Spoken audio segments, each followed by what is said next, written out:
going to pick someone who retweets a killer quote from the course. Just have to include hashtag CJLive, at Polaroid, and then the URL to send people here. And if any quote you guys want to send out, we'll grab somebody at the end, halfway through the show, and make sure that you get a signed Polaroid print, an original, a one-off by yours truly and this handsome gentleman. So look for nuggets, and I'm also trying to encourage you guys to listen to the things that Tim's saying, because there's a lot of knowledge in there. Also, we're going to be taking questions live via Twitter. This little thing right here, hashtag CJLive. You can do at Chase Jarvis or at T Ferris, 2 R's, 2 S's. You got it. Anytime. So we'll go to the phones, as I like to say. We'll go to the phones occasionally. But I'm going to go back to, like, so you pushed through the fear of not sending your book pitch, and then talk to me about the other adversity that you faced between launching the book and actually achieving success. Because photographers, I know I personally experienced this, and I talked to hundreds of thousands of people online who are saying the same thing. Like, I got my first campaign, but it's been 2-3 months and I haven't heard from my agent, or I haven't heard any other deal. What keeps you going, and think of all the hurdles that you have to get to be successful. Talk about that. So I would just underscore specifically as it relates to publishers, and we can definitely come back to this. Sure. And I do think just as a side note, I think photographers are in a fantastic position to capitalize on what books will become. Right. Because the physical book is going to have to be art from this point forward. In any case, that's a separate conversation perhaps. No, and would you say it again? Because there's a lot of people there who don't believe that, and there's a lot of people out there who want to hear it. So I do think, and I think I'm in a fairly good position to know, it's one industry I know well, I think, at this point, is the publishing industry, that photographers are very well positioned to capitalize on what the book will become, both in electronic format, because you can, let's just say, if you were able to adjust the settings in some fashion on a single photograph, or the depth of focus. On the electronic medium, you'll have a lot of options. And then secondly, in the physical format, the book will have to become art. So to remain relevant. And those books will remain relevant. People will buy books as long as they are beautiful. And there are few people positioned to capitalize on that like photographers. Right. And so, sorry, I derailed you there, but you got to get back into, you got to, there's a lot of hurdles. The trials and tribulations. Right. So you should expect that you need to shepherd your own success. What I mean by that is you have to remain involved in every step of the process if what you want is, let's say, the bestseller list, the this, the that, accolade, whatever it might be. And you have specific goals, right? Yeah, You're very specific goals. Like, so, I want to be in the New York Times bestseller list. Right. I want to have the #1 most highlighted book on Amazon. I want to. Yeah. So actually, that's funny. The one you brought up was funny. I'll just mention that you do need to be specific. And when I say specific, it seems cliched, but you need something that is numerically specific. You need a number, you need a timeline, and you need specific milestones. So in the case of, let's say, the New York Times. Sure. I never expected to hit the New York Times. And I'll have a quick anecdote about that in a second. But roughly, if you sell between 10 and 15,000 books a week and have them count in the right channels, you have a very good shot of hitting a national list, whether that's Wall Street Journal or the New York Times. But if you place all your eggs in one basket in 1 week, you could get hit by a black swan. You could have the Harry Potter of that week come out, and then you're screwed. So my plan always was to hit 2 weeks and to have at least 10,000 sales to the 18 to 35-year-old tech-savvy male demographic. So we're talking about some very, very specific goals. Really granular. Yeah, but that's cool because photographers don't necessarily think like that. They say, I just want to take pictures. Yeah. And what we're talking about, that's all the tweets leading up to this week were in part how to be successful in the photography business. And it requires some goals, and it's not wacky to actually set goals, and in Tim's case, very numerical ones. I want to have this many clients, and basically give yourself a goal and set a bunch of steps that it's going to take to get there. And it's not normal for us to think like that, but if you want to be in business in 1, 2, 3, 5 years, you have to actually do those things. And you were very specific with your goals. Yeah, and what I would say also is that it's not, I really want to emphasize, you don't have to choose between commercial and impact or commercial and artistry. I think that's a false dichotomy, and people sell themselves short by going after one or the other, thinking you have to do something that is really superficial to be successful commercially, or so artistic with zero promotion that two people see it, on the other hand. And I spend 80% of my time on content and 20% of my time on marketing. Because I think in a digital world in particular, whether it's the written word or the fixed image, your content is your best promotion online. WHCR 90.3 FM, New York. And that's the new thing, that's the new economy. And that if you're in the, let's say the artistic purist camp, if your goal is to inspire the greatest number of people, impact the greatest number of people, well, the greatest number of people requires that you learn how to get your product to a wider audience. And just a quick recommendation, and this can go for video as well as photography. If I do, let's say, a video on YouTube, and I'm using that, I use YouTube as my main host, then I will always have part of the story in the text that will lead people back to my site. Similarly, if you're using Flickr or a different photo hosting site, you want to have an additional piece of the story that leads people back to your site, so people link ultimately to, let's say, the post as opposed to the Flickr page or the YouTube page. Got it. And these are the finer details, but I'll make one book recommendation I think would really help photographers or creatives in general, which is the 22 Immutable Laws of Marketing. I review it before all of my product launches, and it's a very short book, about 120 pages. And I'll leave people with that. As photographers, they can't read good. Yeah, exactly.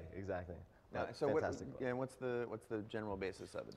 There's 22 marketing tips? There are 22 marketing and positioning laws, rules, that use case studies to illustrate the differences between the two, whether that's looking at Hertz versus Avis, looking at Amstel Light, which created an entire category, so imported light beer, never existed before. Right. How you can be different as opposed to strictly better, as a way of establishing yourself and rising to prominence and increasing sales, notoriety, etc. But that's huge, especially for photographers, because the market is so rich with photography. There's so many people taking a lot of the same pictures, and differentiation is the key. Whether it's primarily through your work or the way you display and share your work, the way you talk about your work or create it, all of those differentiators are basically mission critical to get through the signal to noise ratio is just really high. Yeah, right? exactly, because the barrier to entry to becoming massively successful, let's just say that's financially successful, the barrier to entry has never been lower, but the barrier to entry when you look at the sheer volume of contestants has never been more intimidating. And I think that the 22 Immutable Laws of Marketing is a very helpful starting place. Because these are principles, and there are very few effective principles for marketing, there are a million techniques. So you could have Tumblr, YouTube, WordPress, A, B, C, D. There's a new box of crayons every week. And you can't become obsessed with the crayons. You have to focus on the principles. True that. I love that. And again. And that was Tim Ferriss talking to Chase Jarvis. So Tim, Tim, Ferris, talking to, I'm sorry, two S's at the end. So Ferriss.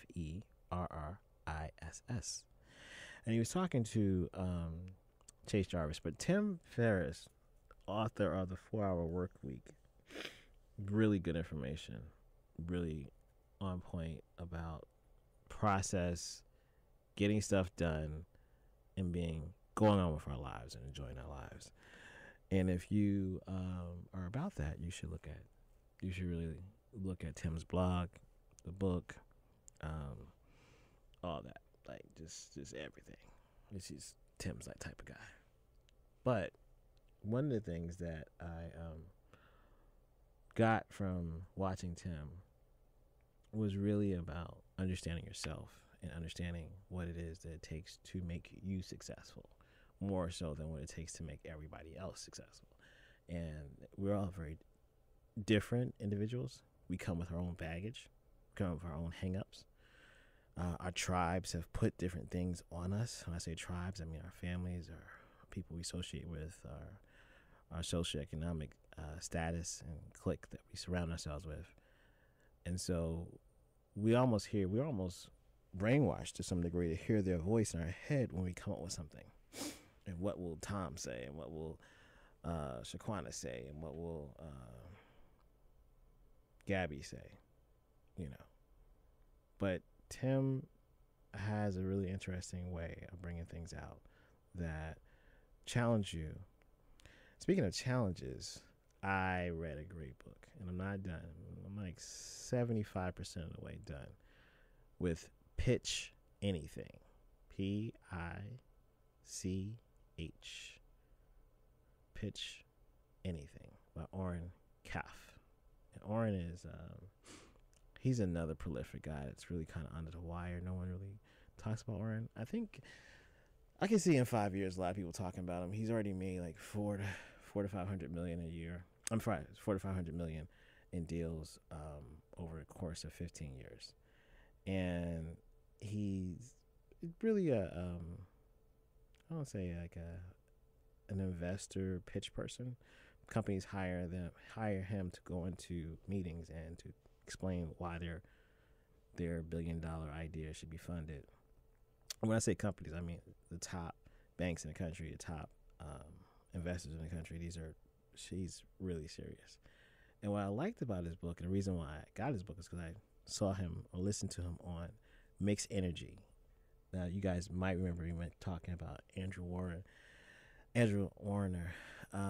He's just this crazy kid from back in the 90s that had a great website and decided to move to Argentina after he sold his website. And he does this show called Mixed Energy, which is Mixergy. And Oren, O-R-E-N, and Kaff is K-L-A-F-F. Author of Pitch Anything. Website is pitchanything.com. He talks about the different parts of our brain and actually how when you are discussing things, what part of the brain is accessible and how to access the 3 different parts of the brain. Then he talks about the chemical basis of attention and the actual what attention is, what is broken into chemically. And it's really interesting. And I say it's interesting. I'll play a clip with Oren talking to Andrew from his Mixed Energy interview in a few seconds.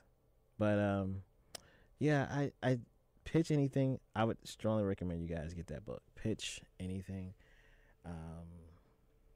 Can't recommend it enough. It's scary because just tell you one story he talks about. So the concept of rewarding, prizing something in the conversation. He went into a meeting. He had 24 analysts, and when you talk to analysts, all they want is data. They want to analyze stuff and the data. They're not emotional. They have no emotional connection to information. They're not programmed to get. When I say program, I mean people. It's not computers, but they pretty much respond like computers. So he's sitting in front of 25 analysts who all comprise together are worth. They represent interest worth $1 billion. He had to pay $18,000 to sit in front of these people, and he brought in his beautifully done, very great illustrated pitch book, and he was pitching a specific principle, which I'm not going to go into now. But I would get the book just alone for understanding this principle of how to triple profits and asset management. But it's just information that's not accessible regularly to the public, which is why I love our station, because we always give great information that's, the average person should know about, but it's not talked about on any commercial-based or even news outlets. But of course, nonprofit places like us are the great sources of information in our society. Anywho, he's pitching 25 analysts, and they're not responding. Like, he's giving them everything, and he's excited, and he's going up and down, which is a cycling to grab your attention and still create tension, to give you excitement and to feed your curiosity, but also to give some little tension in the room. That's not working. He's doing all this things. So then he's like, well, I'm done. And, there's nobody has any questions. So he's like, okay, guys, well, thank you so much for coming, allowing me to pitch you. And I'm going to take our book back. And, he starts collecting his books. Because usually most people leave their stuff and they're like, well, maybe somebody will, they'll take it home with them and they'll call me later. I put the books in their hand, right? He took his books back. And so that started, by the time we got to the fifth person, everyone was like, wait, hold on. I have a question. So the prizing concept of rewarding, even though the book is a physical thing, and a lot of times we're talking about intangibles when you're in meetings and you're pitching something, you're pitching an idea to an investor or to a TV show or to a radio station or whatever, the prize is information. And everyone wants to know something they may not be familiar with and may not understand. And so prizing is really important. And he covers this, Oren covers this in his book. This is Oren Kauf talking to Andrew Warner of Mixed Energy. This is an essential issue. You've got to view yourself as the prize and the investor as the commodity, right? I'll say one more little thought on that. And I just wanted to jump on that point, because this is the key reason why I strongly recommend this book. In 2013, we're going to be faced with some of the most, I say this, the Secret Service has said this 2 days ago. Our president is the most threatened president in the history of the United States of America. You have no idea the amount of racism that is floating around this country today. But in 2013, after the parties and after all the dancing and everything, we're all happy and we're like celebrating Martin Luther King Day and it's Black History Month coming up in February. I'm telling you, it's going to be a very, very, very tough time for most people who have never been through the civil rights and don't know what this country feels like when it's tense and it's just palpable. You can just taste the tension. Of course, you have the race mongers like Rush Limbaugh and Donald Trump and saying crazy, stupid things, and people on both sides are going to be doing stupid things. And the reason why I bring this up is that this book and the concepts in this book, even though he's talking about pitching and getting money and getting what you want, can be applied personally to ourselves. In particular, valuing ourself, valuing us as the entity, not the money, not you got to sign a contract, you got a new client, you're able to get your bank loan, you're able to open your store. You are the dream. You are the thing that Chase, that Citibank, that the credit union, that your mom, your pops, your family, friends are going to invest in. It's you. And that's the key, I believe, in the next 10 years in the United States for us to get to a place where we are back on top.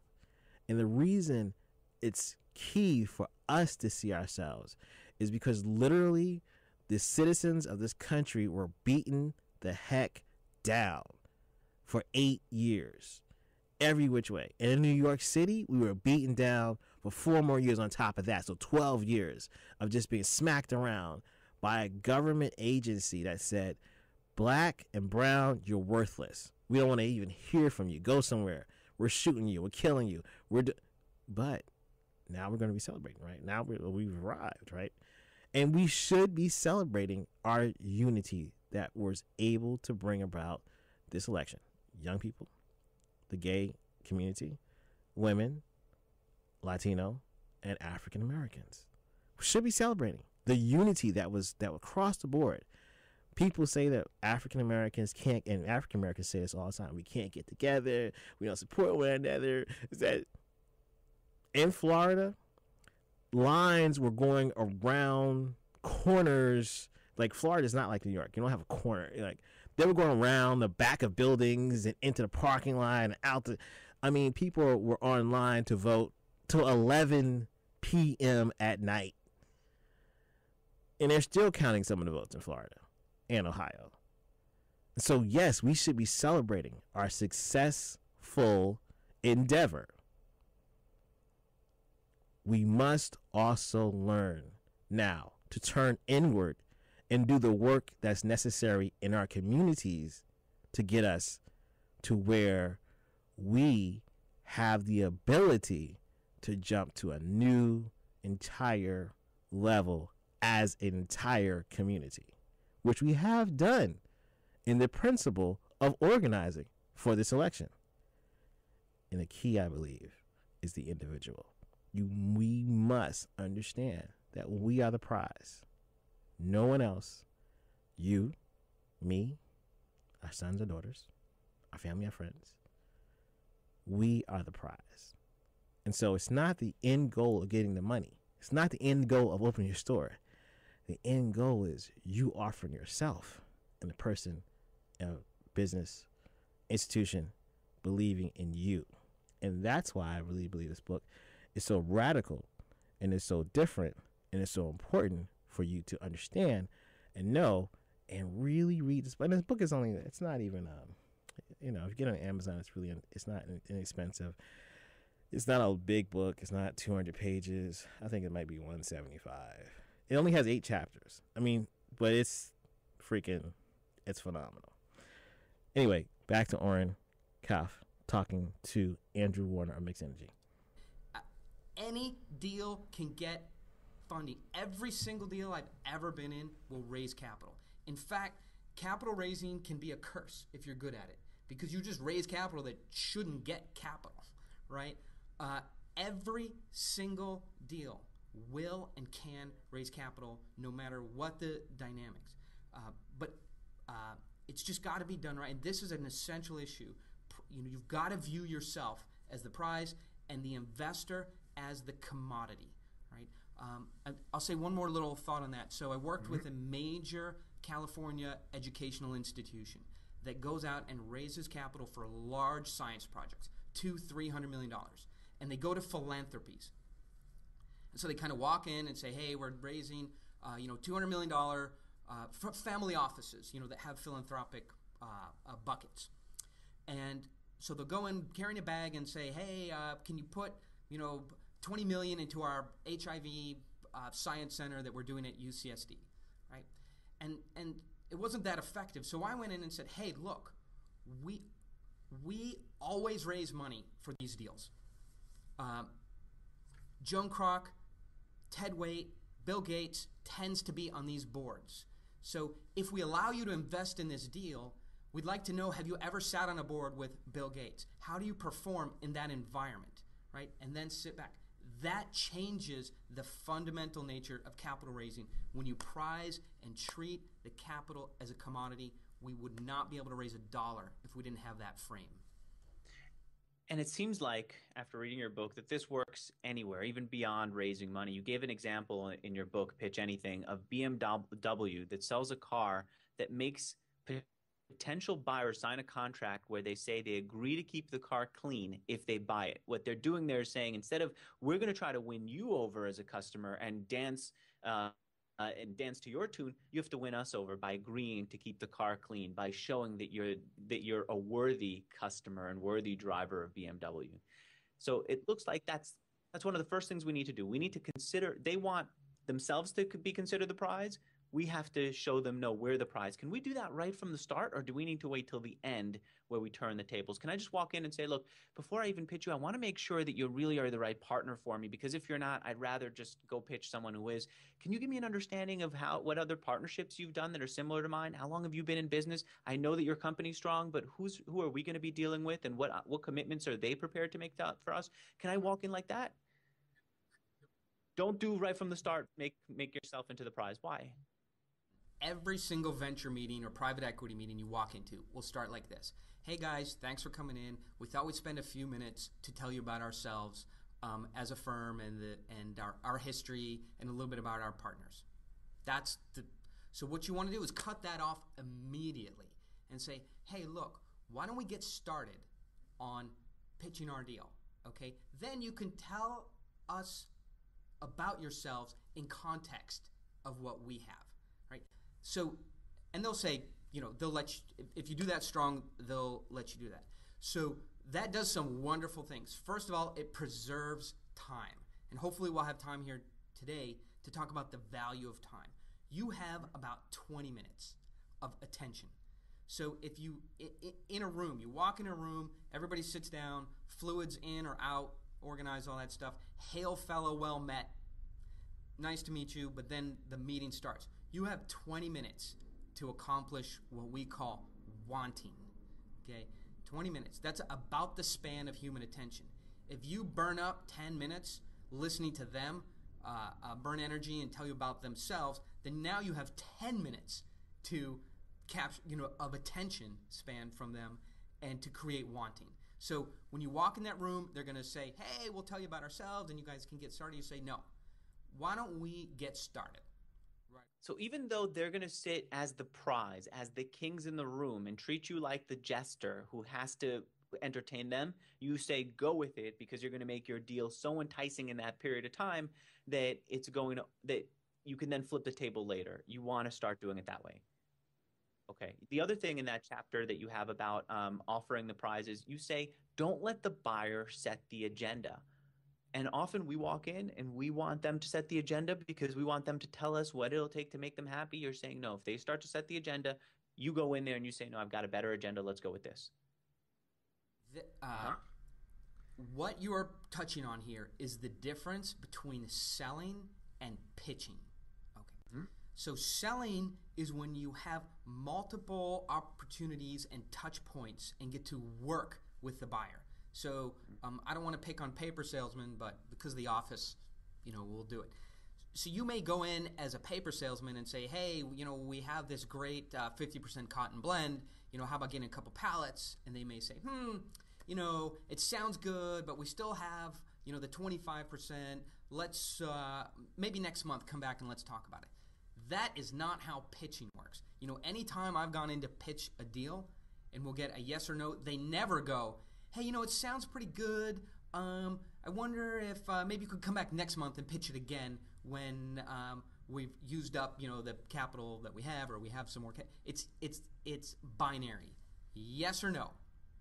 I mean, sometimes there's some exceptions. They say, hey, season your revenues and come back in 6 months, but that's a no, right, for the moment.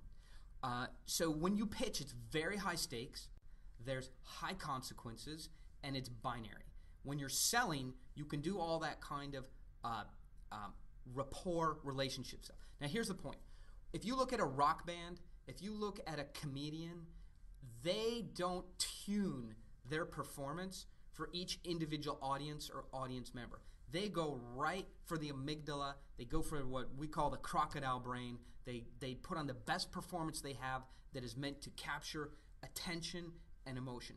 Comedian, and it's funny because a lot of times you'll see rock bands, they're in Miami and they'll say, hey, Cleveland. I mean, they don't even know where they are, right? And you see in comedians too. Comedians don't tune. They'll throw in one LA joke or one New York joke, right? But basically, the performance they have is built to affect the core parts of the human emotional system. And that's what your pitch has to do. So you don't tune it for the guys that are there. You just barrel in and give the best pitch that works, all right? And so It's not selling, it's pitching, it's high stakes, high consequences. You have one pitch, it's the best pitch in the world. You give it, and it's binary, you win or lose. Okay. And we have a big agenda here for this interview. I want to get as much of it in as possible, including the next step here in the agenda, which is the big idea.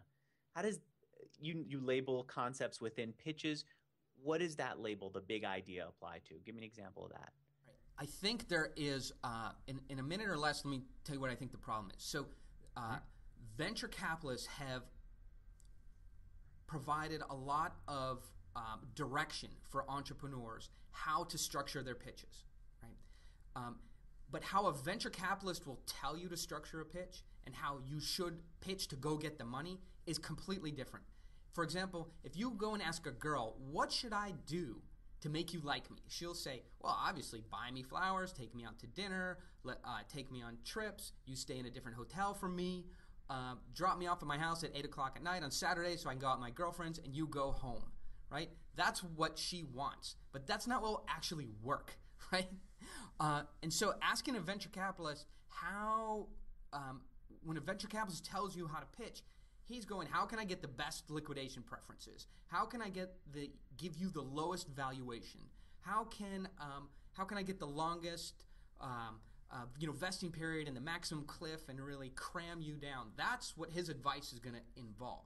All right. Mm-hmm. So going back to the big idea, if you go to any of these startup kind of seminars, they'll say, all right, what's the market? What's the problem? Tell me about your product. What's the team? What's the competitive landscape? Show us your pro forma. So it's very linear, slide by slide by slide. What this does is it dissects your deal like dissecting a frog. The parts of a frog are not the frog, right? There's an intangible when you have a whole frog. A leg and a head and an arm and a liver is not a usable frog. So when you dissect your deal in that way to make it useful for the private equity, high net worth individual, or venture capitalist, you are, that's the best metaphor I can think of. I mean, you're giving him parts of the frog. So the big idea captures the essence in a narrative arc. The market, who you are, the bigness of the deal. So, and it's all of that captured in a very quick introduction to the deal. And when I see pitches come to me, I sit on the intake board of a hedge fund. It is always missing. They come in, entrepreneurs and guys seeking capital always come in breaking their deal down into pieces, but without the greater narrative about what's going on. And I can give you an example. So we recently were asked to pitch a deal and for an airport expansion in Southern California. And they were pitching it the same way. Leases, lease rates, the cost of land, everything like that. So we step back and say, hey, look, here's the big idea. In this county of California, the airport, the major international airport, is a single runway airport. It will be at total capacity. Within 3 years. Every air slot coming into this airport has got to be dedicated to commercial traffic. Any private jet coming in has got to go somewhere else.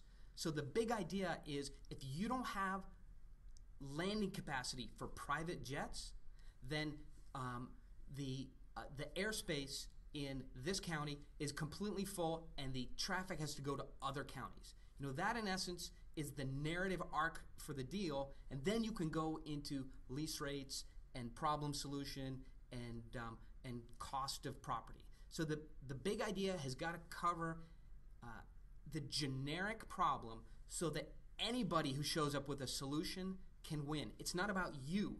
It's about anybody, us or someone else, who shows up for a solution for this deal can win. And then you can go in and how you plan to win. Does that make sense?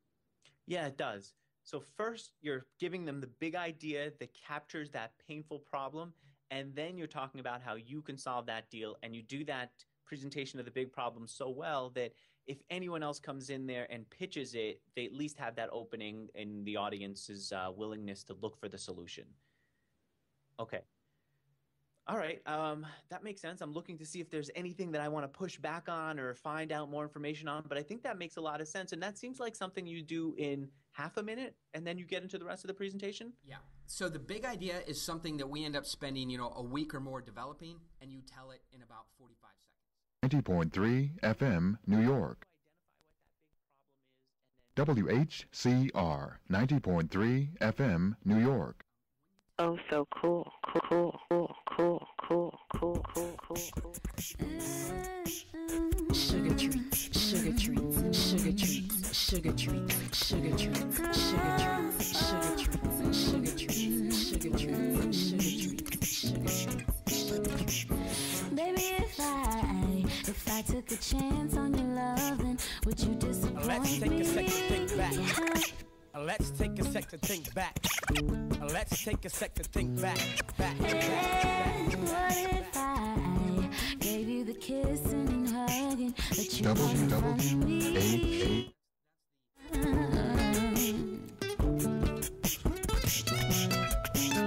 Maybe I teach you how to